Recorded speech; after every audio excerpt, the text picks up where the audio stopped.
My name is Teresa Šmejkalová and I will be guiding you through this webinar. Thank you for joining. The webinar will be on the introduction of the RUS environment, and we will employ RUS and ESA Sentinel-1 Toolbox for the ship detection or marine surveillance in the Gulf of Trieste using Sentinel-1 satellite-borne synthetic aperture radar. So first, a few words to the organization. In the beginning, I will tell you very shortly about RUS, and then a short theory on the background and why we are interested in ship detection, and then we will move to the practical part. I will show you how to register to RUS and how to request virtual machine and additional support. And if you like this demo exercise and would like to do the exercise yourself later, in case or how you can later request the training kit to perform the exercise. Then we will move to the practical ship detection part. So let's start. So a few words to introduce RUS. So what is it?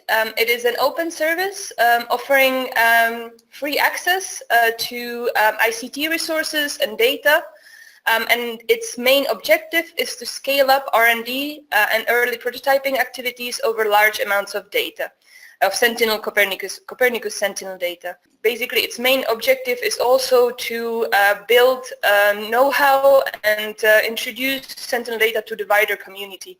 What it is for, so as I said, to foster handling and processing of data from Copernicus missions by academic institutes, research institutions, startups, and R&D community, mainly in Europe, and mitigate the digital divide affecting the Copernicus data access and exploitation.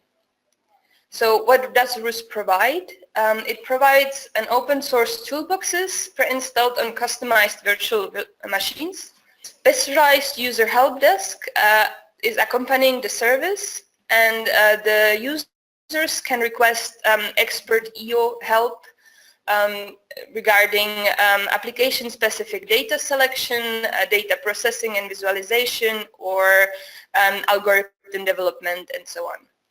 We also offer hands-on training sessions and webinars, such as this one, and customized technical training, and also training program dedicated to future trainers. On the right, you can see some of the toolboxes that are standardly provided with the virtual machines, but there's always a room for additional tools to be introduced. So something short about ship detection and why we want to do it. So at the moment, all ships of certain size are required to report their identities and positions continuously, as well as their heading. The most common systems, onboard systems that are employed for this are Automatic Identification System, or ICE, the Long-Range Identification and Tracking, or the Vessel Monitoring System. However, there is always a subset of ships that choose not to report their identities and positions, and we call those the dark ships. It can have a number of reasons, such as illegal fishing or trafficking.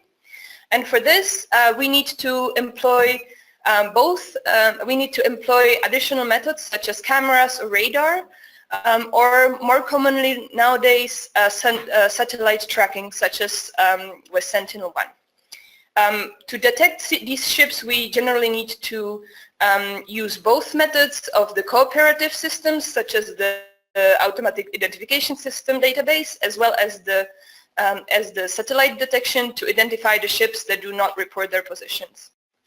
This is, for example, a real-time maritime traffic snapshot from ICE made just a half an hour ago. So you can see that the traffic is rather dense, and to detect the dark ships is then quite important. Okay, so a few words about Sentinel-1 SAR mission. It is the SAR vision for Copernicus. The mission comprises of twin polar orbiting satellites in the same orbit, faced at 180 degrees to each other, Sentinel-1A and Sentinel-1B. It is an active sensor in C-band, and it has very short revisit time of 4 days. and provides all-day and all-weather acquisitions in 4 different imaging modes, in strip map, interferometric white swath, extra white swath, and wave mode, in single or dual polarization. Okay, so that is it for the theoretical part.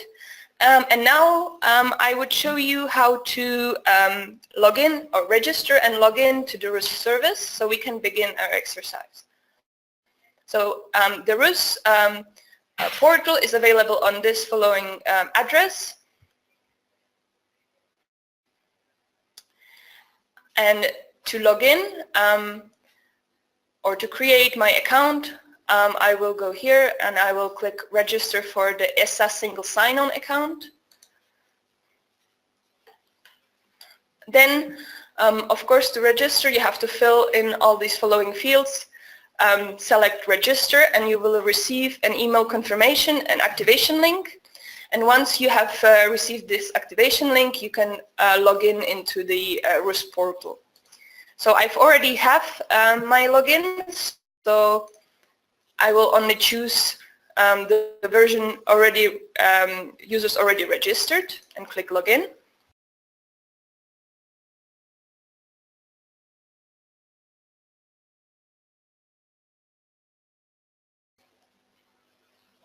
Well, okay, and now let's have a look a little bit on the web page. So in the last tab here, when you log in, you have your profile, dashboard, and training. So we want to go to the dashboard and request a new user service. You can also explore the site further. There is different training materials and other information about RUS. So here you can request a new user service. Okay.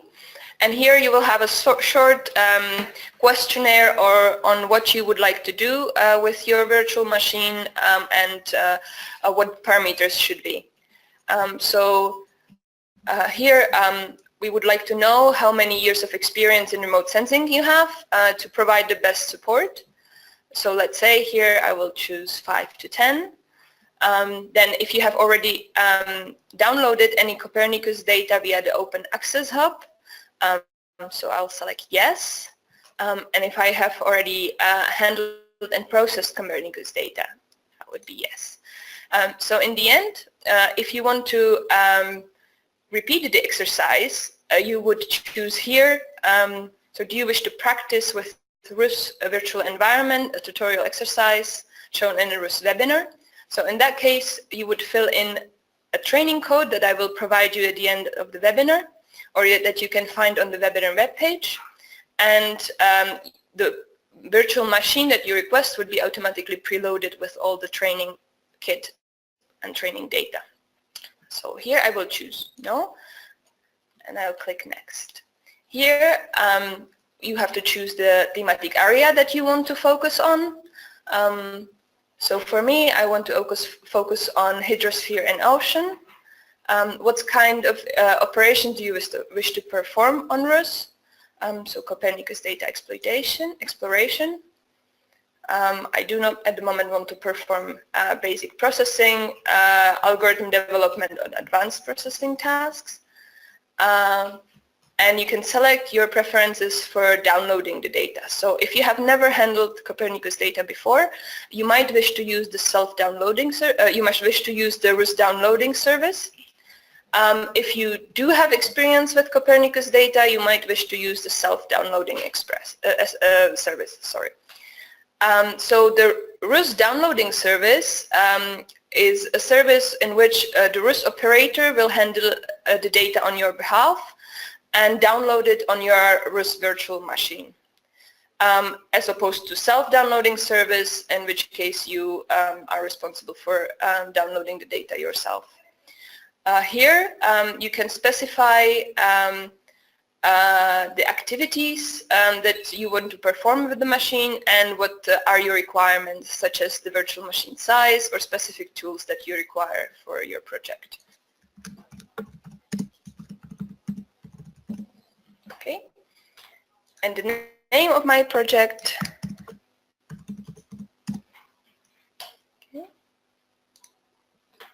Go. So on this page, even though I have chosen self-downloading surface to best specify the machine to your needs, you need to specify which type of data are you going to be using. So I can say I will be using Sentinel-1 data, the GRD, so the ground range detected. I will be looking at the region of Gulf of Trieste. I do not want to perform any temporal analysis, and I do not have any specifications. Okay, so at last page you can review your request. You can go back and edit it. I will not submit the request as I already have a virtual machine to perform the exercise on, but at this moment you would submit the request, and the request would be received by the RUS front desk, and they would respond, or if they accept the request, they will provide you with the virtual machine on which you can then perform your project or the exercise.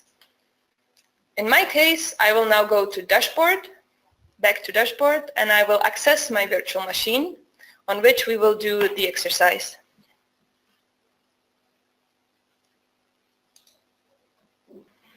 So if you click on access your virtual machine, then you have to log in. The login details will be provided to you when the virtual machine is ready.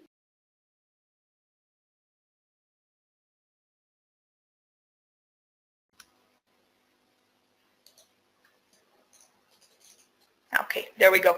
I apologize for that. It's a local issue. Okay. So this is the RUS environment. It is a virtual Linux virtual machine using Ubuntu 16.4. You can see that we have already some software preloaded. I did not choose, or I do not have the data preloaded on this machine, so I will also guide you through downloading the data from Copernicus Access Hub using the online interface. So to go to the Open Hub, we will go to the browser.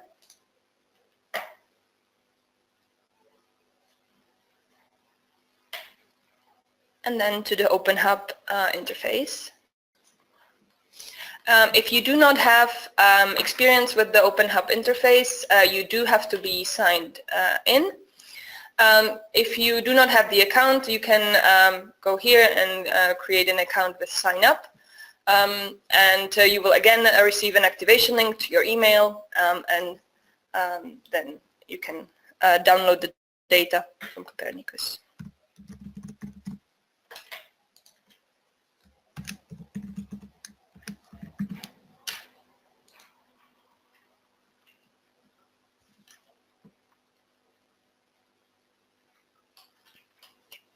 So to select the data, once I'm logged in, I can select the data that I would like to see. So first I will select my area of interest.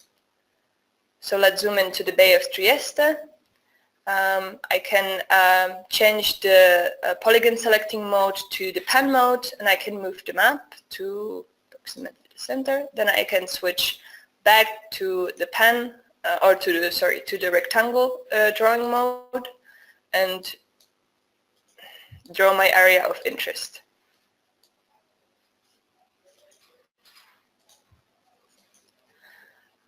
And then to specify additional parameters, the Copernicus Open Access Hub can be used to download data from the Sentinel-1, Sentinel-2 and Sentinel-3 missions. So in my case, I'm only interested in Sentinel-1 mission. And we will be looking at the data on the image acquired on the 9th of October 2016. So I'll go to 2016, October 9th. Since I'm only interested in the image acquired on that particular day, I will set both and start and end of the sensing period to the same date.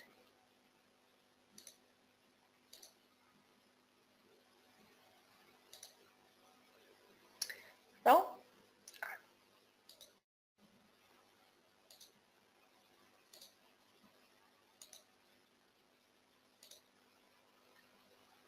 okay. I will choose a specific platform since I know which image I would like to use. I will choose the ground range detected product type, and that is all that I will select, and I will click search. Okay. So I have received 2 results. Obviously only one is relevant, and to download the scene we can first explore the scene by clicking on the eye here. We can see the thumbnail or the overview image. We can see the location. We can also explore the metadata and the structure of the product, and then we can download the product by clicking download here.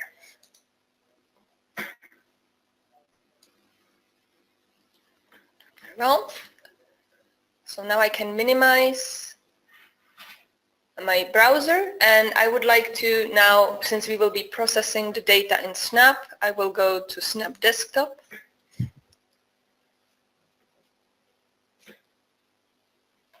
To explore the data. Well, so to open the data that I have downloaded, I will go here to open product. I will go to the folder that I downloaded the data to, in my case original, and I will open. Snap can handle data in a zip format, so I will just click open. And the new product that I've loaded has appeared in the Product Explorer here. And to see how the product looks, I will expand the product by clicking on the little plus sign on the side and on bands. And I will, to visualize the band, I will visualize the intensity VH by double-clicking.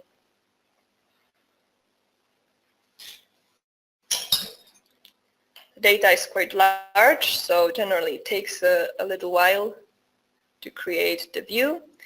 So now this is our intensity in the VH polarization. You can notice that the image view appears upside down, and this is due to the fact that the data is not projected, and the scene was acquired during ascending pass, and the satellite was therefore moving from south to north direction and looking eastward. And the view visualizes pixels in the order they were acquired, which means that the pixel in the upper left corner was the one that was acquired first in the scene. So since we do not want to process the entire image, and we can see that the image includes quite a lot of land and areas that maybe are not of interest, we will first perform subset to make the processing load smaller. We can do this by going to raster, subset. So here we have the subset menu. We have several ways how we can subset the image. So we can use a spatial subset, a band subset, type on grid subset, or metadata subset. So in our case, we want to use the spatial subset, and we have 3 ways how to define our subset. So either we have these blue boundaries here that we can drag, and they define the area that we have in our subset, or we can choose pixel coordinates to specify the subset, or we can use geo coordinates in the lat-long projection, or lat-long coordinate system. Sorry. So the lat-long, the geo coordinates coordinates are generally best way to use if you are processing multiple products, since the pixel coordinates do not have to be the same from one product to another. So we will use the pixel coordinates since we are only subsetting one single image, and we will choose the values as follows. So we will choose scene start X at 500. We will choose scene start Y also at 500. You can see how the boundaries change in reaction to the values I set. Then we will choose scenes end X as 15300 and scene end Y as 16600. Okay, so this is now going to be our subset, and I can click OK since I do not wish to perform any other subsets such as band or anything. We can see also the estimated size of the subsetted product here. I will click OK, and a new product has been created, number 2. It has not been physically saved, so if I would now turn or close the SNAP window, all the data would be lost, but we can use it for processing also stored in virtual memory. So let's first have a look. I will again open intensity VH band, and now I can see that my data have been subsetted to the extent that I've chosen. And the next step will be to apply an orbit file. So each Sentinel product includes orbit state vectors provided in the metadata. But generally, the ones provided with the data are not accurate and can be refined with the precise orbit files that are available days to weeks after the generation of the product. And the orbit file provides accurate satellite position and velocity information. And based on this, we can use the apply orbit file function to update the metadata in the file. Okay, so we can do this by going to radar, apply orbit file, and we will see a new dialog again in which we want to make sure that the source product is the number 2, so the subsetted product. We can also shorten the name to be more convenient.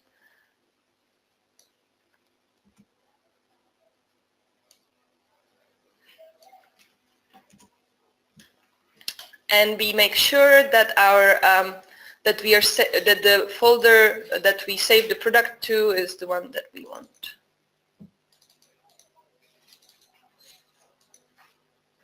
Very well. So I have saved it to the processing folder, and I will save all the products that are produced during this training in that folder. So processing parameters we do not actually need to change.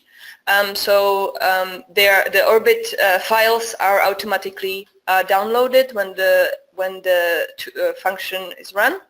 So I will click run.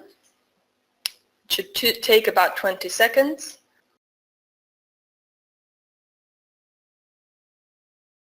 It is also good because the subset is now saved. So even if I close the window now, I still retain all my processing that I've done to this point. Can click close. It has been completed in 24 seconds. And a new product has appeared in the Product Explorer. So now I will open the view of the new product and close all the other views, just to avoid any confusion. And the next step will be to import a vector mask. So in order to avoid the detection of false targets on land, we have to mask out the land. The SNAP ocean object detection includes a land masking function, but by default the land masking is performed by looking at the SRTM digital elevation model and selecting area and masking out areas with positive elevation. This method can, however, sometimes introduce false targets along complicated coastlines, such as this one, and therefore we would like to choose our own mask. And to do that, we need to import the mask to the product. So we can do that by clicking Vector, Import, and the mask is going to be in the format of S3 shapefile, and it's saved in my training folder in the auxiliary data. So now we see how our vector mask looks like, and when I apply the vector mask, it will mean that all areas not lying within the mask will be masked out. We can explore the mask a bit closer. It has a buffer around the coast, and all the dikes and islands are masked out as well. So we should avoid all the unwanted false targets. Alright, so now we can finally perform the ship detection, and we will do that by going to Radar and SAR Applications, Ocean Applications, and Ocean Object Detection. The ocean object detection consists of several steps. We will go through each step one by one. So the first step again is the input product.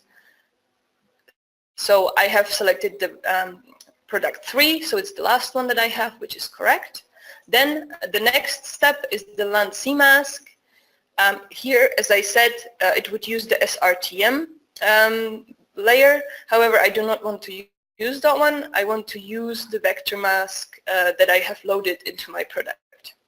So I click use vector mask, use vector as a mask, and automatically it loads the mask that I have imported. The next step will be a calibration. The objective of SAR calibration is to provide imagery in which the pixel values can be directly related to the radar backscatter of the scene. And though uncalibrated SAR imagery is sufficient for qualitative use, calibrated SAR images are essential for quantitative use of the SAR data, such as this one. And a typical SAR data pre-processing, which produces level 1 images. So we will leave all the defaults, and then the next step is adaptive thresholding, which is the main step of the ocean object detection. And I will explain it a little bit closer by using the slides. This is a slide showing the effect of the radiometric calibration on the data. So the specific type of adaptive thresholding algorithm that is used in this detection is called the 2-parameter constant false alarm rate, or CFAR detector.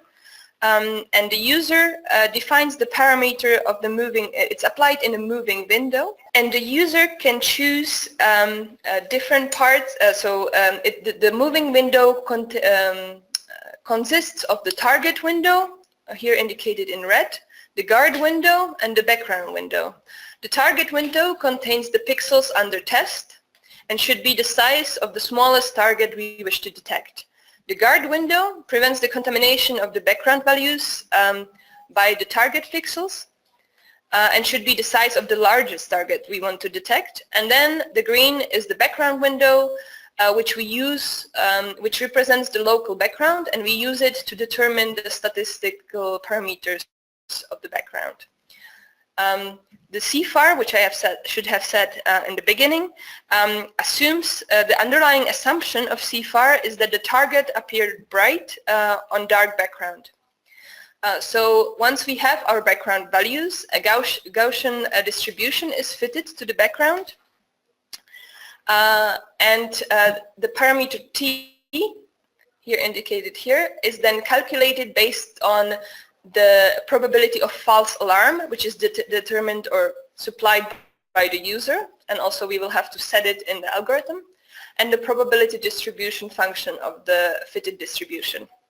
And then based on these two, based on the parameter t, a threshold value is calculated, and all the values, if the tested values in the target window are higher than our threshold value, they are classified as target.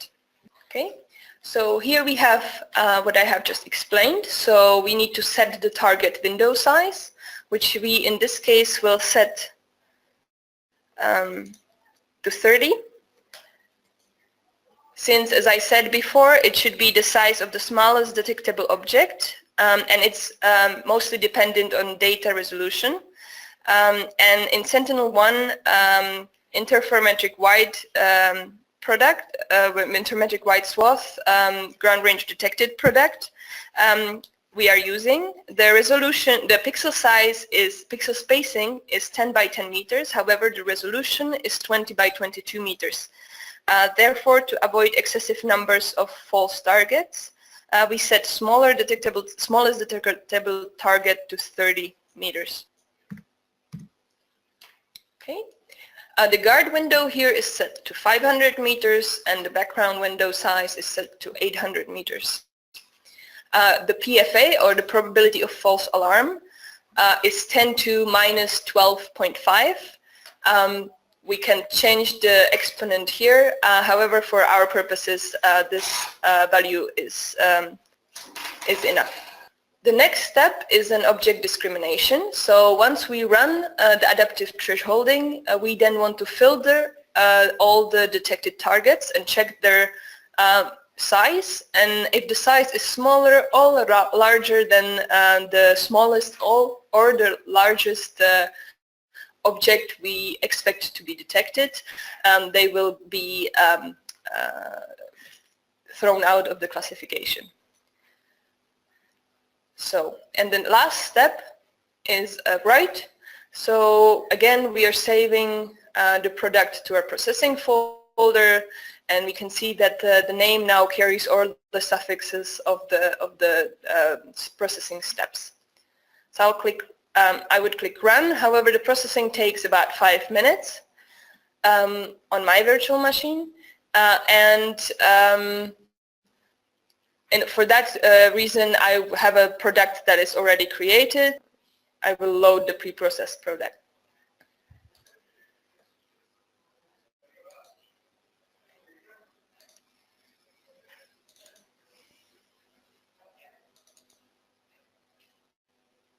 Okay, so there we go. And now I want to see the results of my processing. So I'll go to bands, and I see I still have my sigma naught VH and sigma naught VV bands. So let's open sigma naught VH. And now I can see that the data still is overlaid by my vector layer, but I can also see the red circles that represent the detected ships. So this visualization is not very very nice. I cannot see very much how precise my detections are. So I will turn off my CMask. So I can do that by going to the layer manager. Generally, you can find it in the upper right corner. I will open the vector folder, and I will deselect the CMask that I have imported before. I can also see that it includes, that the vector folder includes the ship detection vector, which are the red circles that we can see here. So still, I cannot see much, so I will apply stretch to the histogram.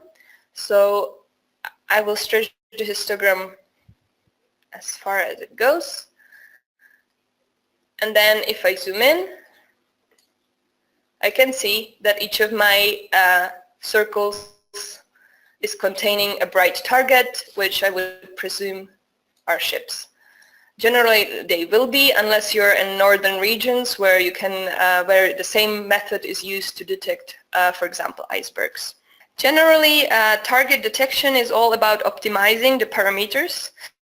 So you can see that, for example, there's some targets that are small, and I have my processing have missed them. Generally, you have to optimize the targets to the parameters to your data to achieve the lowest number of false detections and at the same time the lowest number of missed targets, which is rather difficult and involves a lot of trial and error. So the next step we will do, while it's nice to look at the data here, maybe we would welcome some better visualization, or we would want to do some further processing with the data.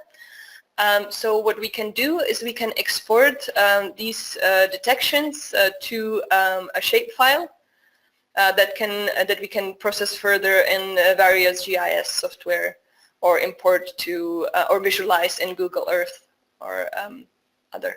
So to do that, we have to open the vector data folder in our product, right-click the ship detections, and select geometry as a shapefile. Again, we will save our shapefile in the processing folder. Click Save. Right, so it appears to have gone successfully.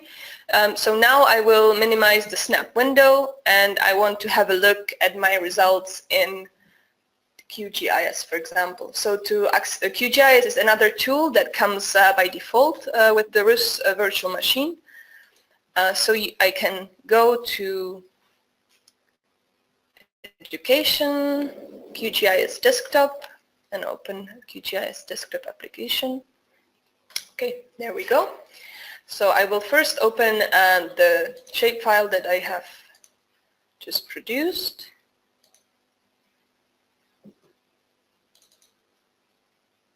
Okay, so there we go, in the form of point shapefile.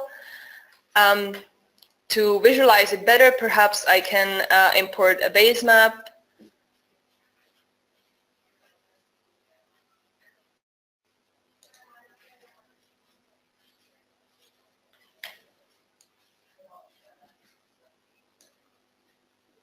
There we go. So I can see exactly where the location is. I can change the visual appearance of my targets.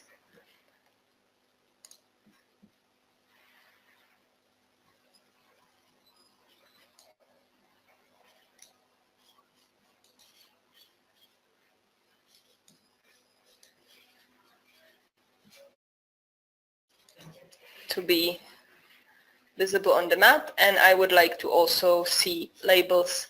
Since the ocean object detection algorithm also estimates the width and the length of the target, we can show the length of the targets we have detected.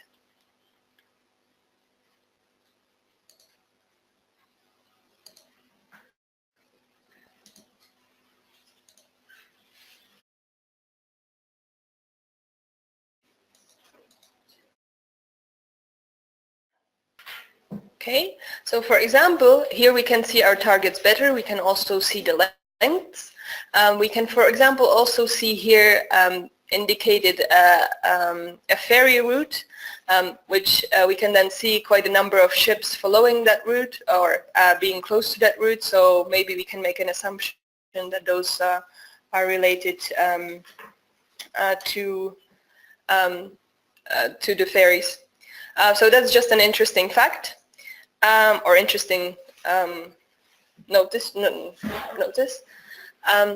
So that is basically it for the practical session. You can also download the products that you create in the virtual machines, and that is by there's a menu which appears when you click Ctrl Alt Shift.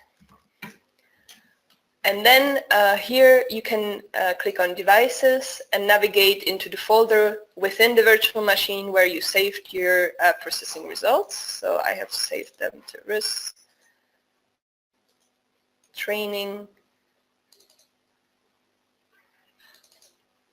And now I can, one by one, download all my files just by double-clicking on them. So for shapefile, it would probably be better for me to first zip the folder, but I can also do it this way. To hide again the menu, I can click again Ctrl-Alt-Shift, and the menu will be hidden. So something more about the virtual machine. You can, as you have seen during the request, you can request you can specify your request or your needs for the virtual machine. This particular one is 16 gigabytes of RAM with 1 terabyte of storage, I